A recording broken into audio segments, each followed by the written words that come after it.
In this video, we're going to be covering the most frequently asked questions that I get about living here in Salt Lake City and the surrounding areas. Let's jump into it. So one of the first questions I always get asked about when people are looking at making a move here to the area, they always ask, what are the people like? What are the people going to think of me if I'm moving from California or Texas or Florida or Boston, whatever the area may be? The people that are coming here are going to experience some type of a different culture, I guess you'd say, based on the people who actually live here, right? Because we do have a heavy Mormon influence here in the state, which we're going to talk about here later in the video, but there's also just a different pace of life here in Utah than a lot of people are used to. So the thing that I always hear from other people and experience myself is that people are nice, they're clean, and they're respectful. A lot of people come here, especially from other major cities, and they say, I cannot believe how clean Salt Lake City is. There's not just trash everywhere. There's not graffiti everywhere. Yes, we do have those issues, but it's not to the level that people see in these other cities. So that's something that's really surprising, and that's not just my opinion. That's actually stuff that I hear from other people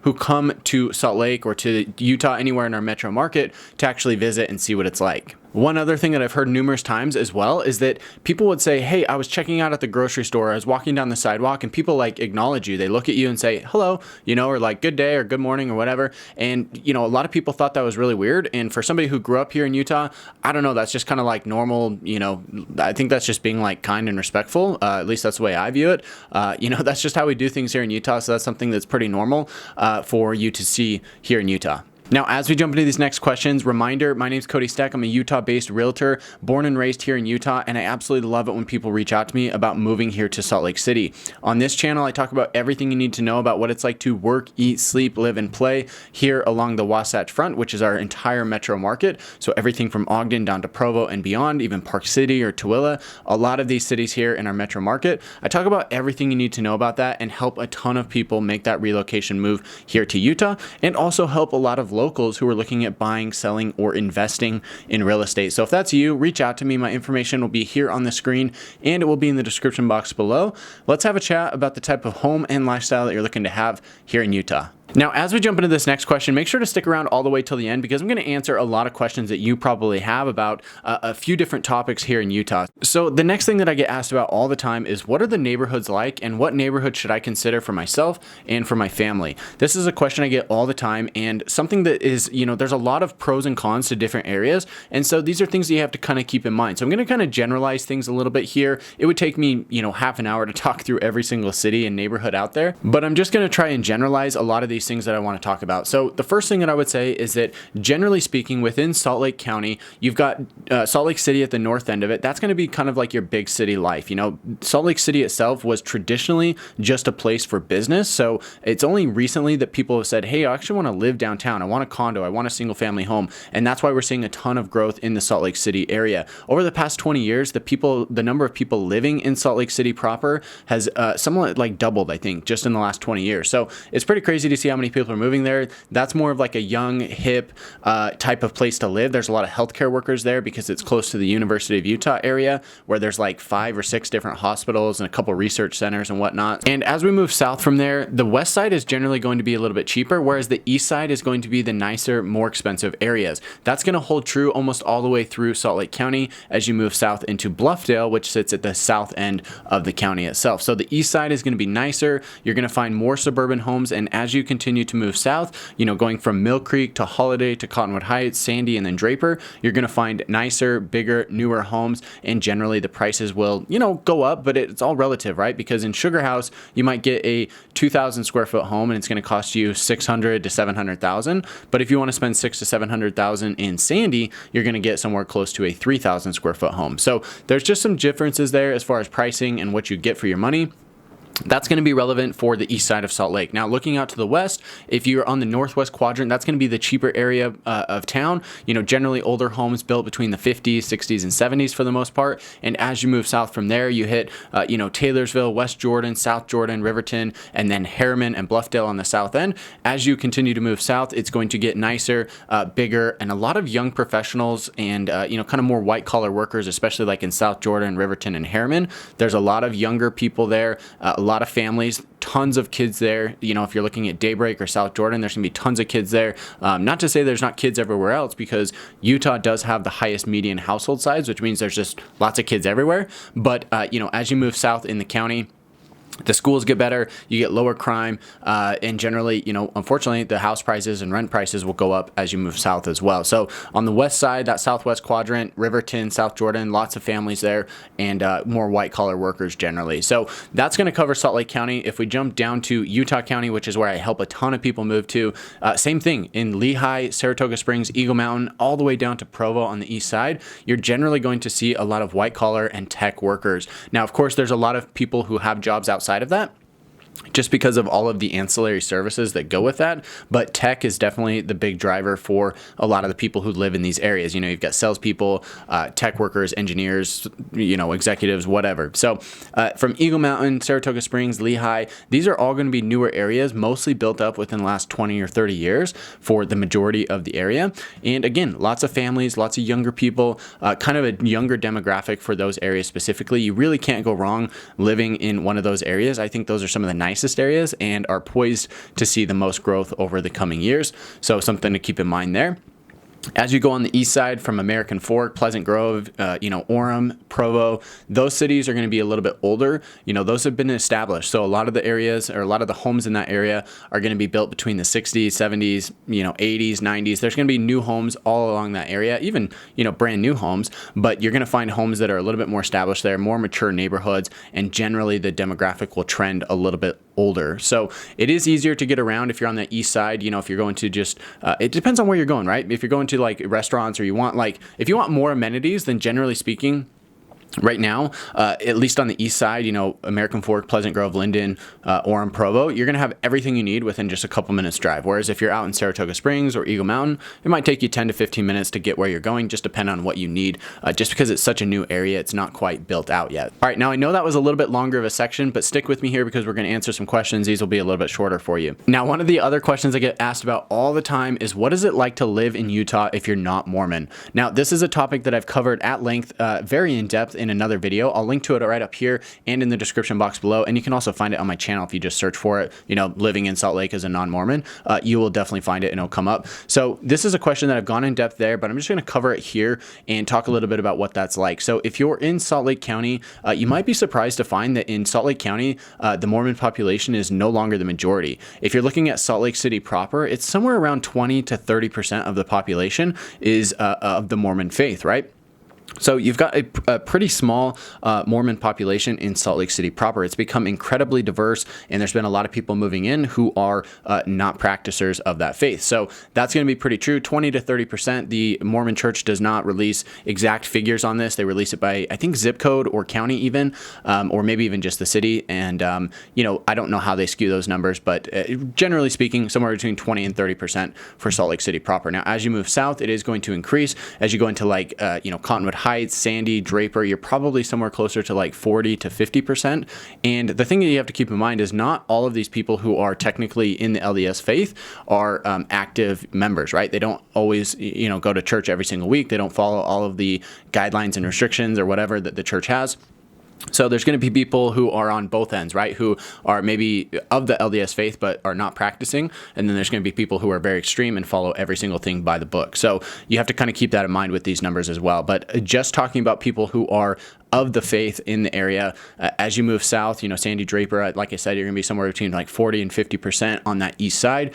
Now, if you're looking in that northwest quadrant, like West Valley or Taylorsville, you're probably somewhere in that 40 to 50% range as well. And as you move south into like South Jordan, Riverton, Harriman, it does increase a little bit there. You're probably somewhere between 50 and 60% there in those cities. So it is the majority for those cities specifically. But if you look at it, it's still roughly 1 out of 2 people are of the LDS faith. So you're going to see a lot of diversity. I actually covered this in my other video, but I grew up in the LDS faith and am no longer a member of the faith. And, I don't even notice it on a day-to-day basis. I mean, yeah, you see churches, you see people, like whatever, like you kind of notice it, but like in just your day-to-day life, I don't think that people really care. I mean, you kind of just go about your business, and as long as you're not getting into other people's business, nobody's going to really hassle you. It's becoming incredibly diverse.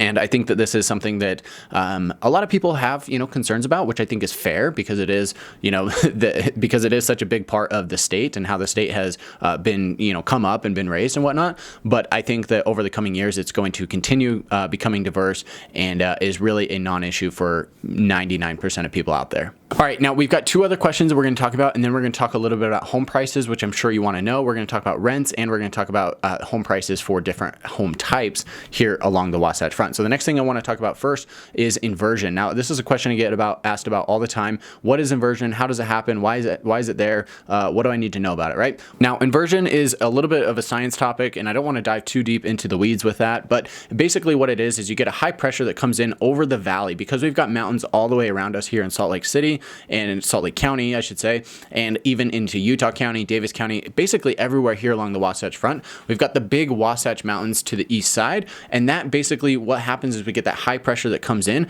and it traps all of the air here in the valley, and that air is unable to escape. So for instance, when you have things like a fireplace or a car that is running and putting off emissions, you're going to get those gases going up into the air, but they're unable to escape out into space like they do in most other areas. So that's something you need to know about, is that inversion kind of traps it in. So it's generally worse between snowstorms, and it's generally worse in the winter than it is in the summer. In the summer, we get very low inversion. Every once in a while, we'll get air quality issues, but generally speaking, the summers are pretty clean.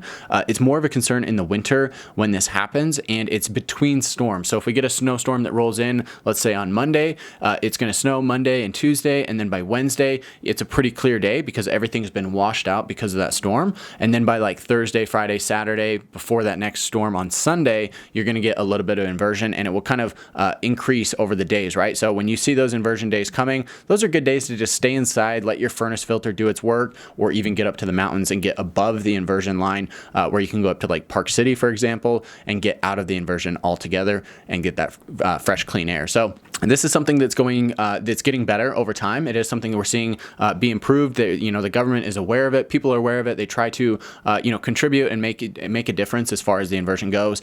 And it's gotten way better in recent years, but there's still, some effort to be done to continue to remedy this problem. Unfortunately, it's kind of just the natural science of how the city sits that is causing a lot of this. So I do think it's getting better, and I think it's something that is definitely a consideration. But in my own personal opinion, I don't necessarily think it's any worse than what you're going to find in any other major city out there. All right, one other question before we get into prices. We're going to talk about the weather. What is the typical weather patterns that we see here in Utah? Well, in the summers, it's going to be hot and dry. It's generally between 90 and 100 degrees during the summer, during the day. And then at night, it's going to cool down to like the low 70s on most nights. So that's what you can expect during the summer. In the spring and the fall, we get mild temperatures. It's really nice, generally somewhere between 50 on the very low end to maybe 80 on the high end. There's quite a bit of variation there, and we will get more rain during the spring and the spring and fall months. And then during the winter, of course, we have snow and colder weather. So temperatures will generally be